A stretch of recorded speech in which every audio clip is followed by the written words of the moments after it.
Shalom, shalom, shalom wenyeji wa Dar es Salaam, wapendwa ndugu marafiki wa nyumba ya Abraham na wenyeji wote wa jiji la Dar es Salaam. Ni mimi Abshalom.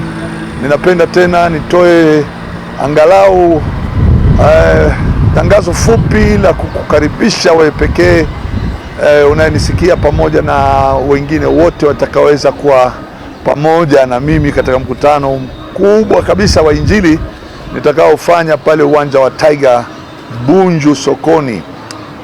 Ni mkutano utakao kuwa wa baraka sana, kwa kipekee kuweka mwaka huu wakfu kwa ajili ya mambo makuu na matukufu Mungu aliyotupa.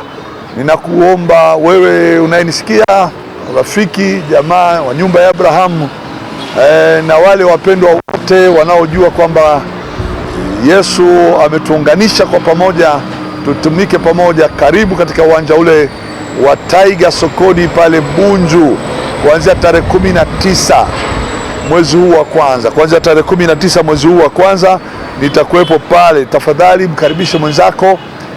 Ni mimi Abshalom. Napenda usikose tarehe 19 mpaka 25. Ni siku za baraka kabisa. Anyway, kuna vingi vitatokea. Kuna maombi, tutakwenda kuombea wenye mahitaji, tutahubiri injili mkutano wa nje, tutaweka na semina ya asubuhi kadri ambavyo Mungu akitujalia kupata eneo la kuweka semina, lakini vile vile tutakwenda kuwa na huduma, uzinduzi wa huduma nyumba ya Abrahamu pale Dar es Salaam. Tutakuwa pamoja na mtumishi wa Mungu Joshua Mlelwa ambaye ni mpako mafuta ambaye anatumika pamoja na mimi kwenye nyumba ya Abrahamu.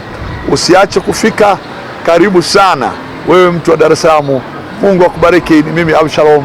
Karibu wote na walioko pembezoni mwa Dar es Salaam, Bagamoyo, pote katika jiji la Dar es Salaam na hata katika mji wa Pwani. Mungu awabariki. Amen. Karibu. Shalom, shalom.